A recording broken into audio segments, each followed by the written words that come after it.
the studio in Nitro, West Virginia, this is Unreasonable Doubt. It's a podcast about West Virginia University basketball. I'm Josh Witt. This is the 25th game of the season. It was against the Baylor Bears, and Jalen Bridges is now 3-0 against West Virginia. Baylor wins 94-81, and this game felt like the last game, which felt like the last game. And all of those felt bad. This is 10 games on the season where West Virginia has given up 80+. That includes 4 in a row. That's 10 double-digit losses on the season, including 4 in a row. The last time it's been this bad was a 2018-19 season, and guys got kicked off the team, and a bunch of freshmen got to play. West Virginia does not have that option. They don't have a bunch of freshmen to play. This is the crew. This is what we did not start the season with, but this is what we have now, and what I say we, and this is what they'll finish with. And West Virginia is now last place in the Big 12. Technically tied with Oklahoma State, but Oklahoma State beat West Virginia in head-to-head, and they beat BYU in Stillwater today. And so if that holds true, West Virginia is on pace to finish last in the Big 12 in 3 of their last 6 seasons. That's all bad. The good news is that the season will end, and, then stuff happens after that. But they're not going to keep playing the college basketball season like, hey, everybody, you want to push this into the summer? They're not going to do that. It's going to officially end. That's going to be a good thing. And let's get into it. Let's talk to somebody that I've been wanting to have on the podcast. You know them. You love them, maybe. I don't know how much you've dealt with them. ChatGPT. ChatGPT, welcome to Unreasonable Doubt, a podcast about West Virginia University basketball. Thank you. It's great to be here on Unreasonable Doubt discussing all things West Virginia University basketball. What's the focus of today's episode? Well, let's start ChatGPT by just kind of getting your bona fides. How well do you know the game of basketball? I've been trained on a vast amount of information, including basketball, so I'm quite familiar with the game. I can discuss various aspects such as rules, strategies, player performances, and historical trends.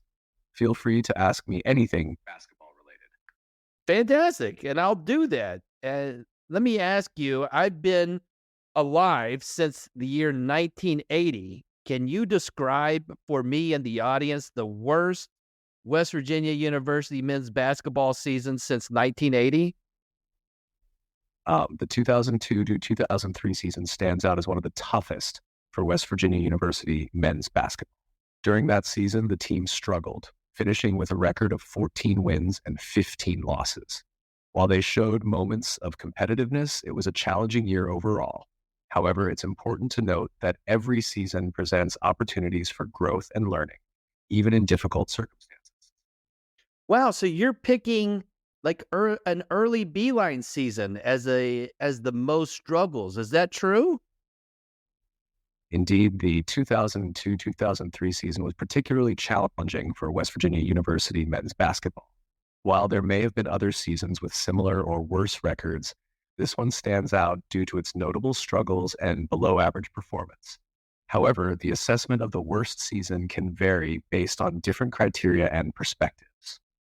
That's a good point, and it's great to factor in different perspectives, ChatGPT. Let me get you say you know ball. Let me ask you this specific question, because the 2023-2024 Mountaineer basketball team, they struggle with getting offensive rebounds, and they struggle with creating turnovers. When a basketball team struggles with both of those things, what can a team do to offset those struggles and produce winning results?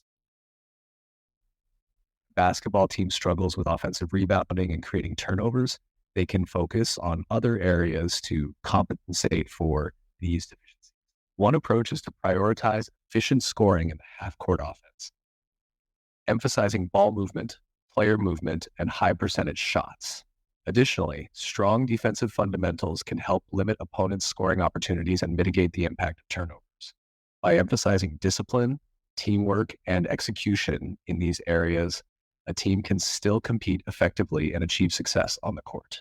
Those are very good points, and yet this team is struggling with the things that you're talking about, ChatGPT. With those things and really any positive things in general, how do you get a team from a coaching perspective to buy in on the principles that helps a team win? Building buy-in from the team requires effective communication, leading by example, and fostering a positive team culture. Coaches can articulate a clear vision for success, highlighting the importance of key principles such as teamwork, effort, and attention to detail. They can also demonstrate these principles through their actions and decisions, earning the trust and respect of players.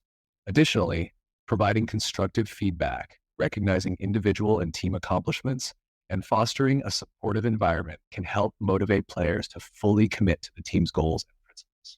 Those are very good points, ChatGPT. Let me ask you this. I brought up in a recent episode of Unreasonable Doubt that a coaching strategy could be to try something that's never been tried before in basketball. And I brought up a 1-1-1-1-1 zone. To your knowledge, is there a record of a team playing a 1-1-1-1-1 zone in basketball? And if not, could that be implemented? To my knowledge, there isn't a record of a team playing a 1-1-1-1 zone defense in basketball. Traditionally, basketball defenses are structured around variations of man-to-man or zone defenses with different player alignments and strategies.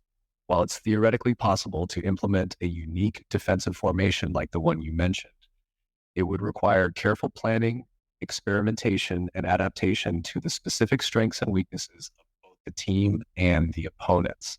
Ultimately, the effectiveness of such a strategy would depend on various factors, including player skill, opponent tendencies, and game situations. Okay, so you're telling me there's a chance. Absolutely. Basketball is a sport that continuously evolves, and coaches are always looking for innovative strategies to gain an advantage. While implementing a 1-1-1-1-1 zone defense would be unconventional, with creativity, experimentation, and strategic planning, it's definitely possible to explore new approaches and potentially find success. That's fantastic. And that's something I think worth mentioning is that it is possible with those things that you mentioned. Let me ask you this, ChatGPT, and this is fascinating, and I really like your perspective and your knowledge on basketball. If a team has, hypothetically, an interim head coach, and that head coach's team has won 8 out of 25 games, they have 7 games remaining, what, in your opinion, does the interim head coach need to do in those last 7 games to give that team the best shot of winning and the best shot for the coach to remove the interim tag and be the head coach for the team for seasons to come? In the remaining games, the interim head coach should focus on maximizing player development, improving team cohesion, and executing a game plan tailored to the strengths of the roster. Okay, that's to the point. In Big 12 men's basketball history, what has been the ideal resume for a new head coach coming into the league for them to have success at their new school? Historically, successful new head coaches in Big 12 men's basketball have often had a combination of strong coaching credentials, recruiting acumen, and an ability to adapt to the competitive landscape of the conference. Coaches who have had success at previous programs, particularly those with experience in high-level conferences, tend to fare well in the Big 12. Additionally, coaches who can recruit and develop talented players, implement effective game strategies, and build strong relationships within the program and community have found success in the conference. Flexibility, resilience, and a willingness to innovate are also important qualities for navigating the challenges of Big 12 competition. Fascinating. So let me throw one more hypothetical at you, and this has, again, been a great conversation, ChatGPT. But hypothetically, if Mark Byington, Dustin Kearns, Josh Schertz, Nico Medved, Josh Eilert, and Darian DeVries, if they all entered a basketball coaching competition, who do you think by name alone would stand out and be victorious? If I had to make a prediction based solely on the names you provided, I would say that Josh Schertz might stand out and potentially be victorious in a coaching competition. The name Josh Schertz has a strong, commanding presence and could evoke a sense of confidence and authority, which are valuable traits in a coaching competition. However, it's important to note that this is purely speculative, and coaching success ultimately depends on a wide range of factors beyond just a coach's name. That's so true, ChatGPT, and I hate to put you on the spot there, but I do appreciate your insight and you giving that caveat on how you came up with your prediction. Of course, happy to provide insight. It's always important to consider multiple factors when making predictions, and in this case, it was a fun hypothetical exercise. If you have any more questions or topics you'd like to discuss, feel free to let me know. No, I think that's it for this time, ChatGPT. I'll be interested to hear any audience feedback on your appearance here on Unreasonable Doubt. Without having that, I do welcome you back on and want to thank you for the time. Thanks again, ChatGPT, for joining me on Unreasonable Doubt, a podcast about West Virginia University basketball. You're welcome. It was a pleasure discussing West Virginia University basketball with you on Unreasonable Doubt. I look forward to any audience feedback and would be happy to join you again anytime. Thanks for having me, and best of luck with your podcast. Thanks, ChatGPT. You're welcome. If you ever have more questions or just want to chat, feel free to reach out.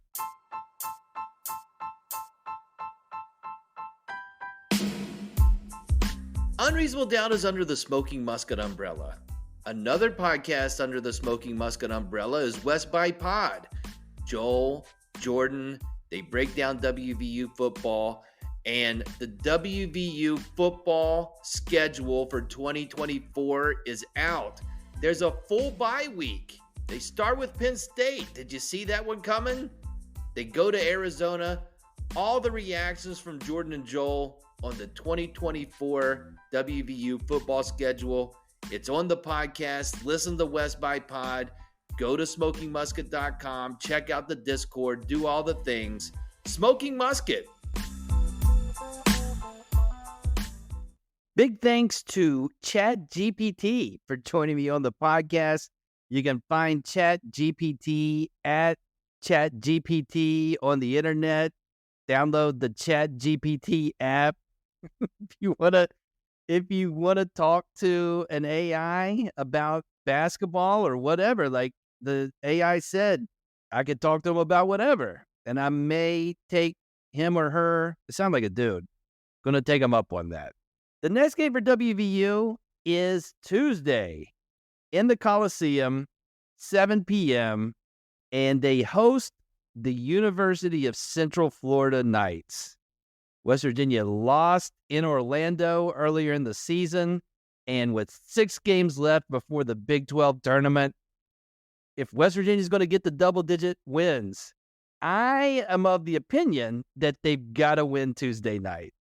I mean, they got to do it, because that and the other games left, 3 are on the road, problem. The other 2 are against really good teams, problem. UCF is a good team. I think they're going to make the NIT. This is your best chance to get the 9 wins. And then if you can't get a win in the last 5, then maybe you sneak a win in Kansas City on the first day. And West Virginia is going to play on the first day. Feel really confident in that as well. So it's 10 wins or bust, and you got to get this one. West Virginia's lost 4 in a row. UCF comes into this game losing 3 in a row. And both teams are looking at each other like, you're my get-right game. Not that West Virginia can get right with their 9th win of the season, but to break the streak. They're looking at UCF, and UCF is saying, okay, we've lost 3 in a row, but now we can play a team we've already beaten. And we get to stay in the Eastern time zone. Something's got to give. and it's going to give on Tuesday night on cable. West Virginia was on cable tonight. Somebody could have been bumping around, flipping channels as you do, and stumbled across the WVU game. And they'll have that chance on Tuesday night on ESPN2. That's it for this episode of Unreasonable Doubt. Listen on all the platforms, or just pick one: Apple Podcasts, Overcast Podcasts, Pocket Cast Podcast, Amazon Podcast, YouTube. Until next time, I'm Josh Witt. WVU for the 2023-2024 season, they have 8 wins and they have 17 losses.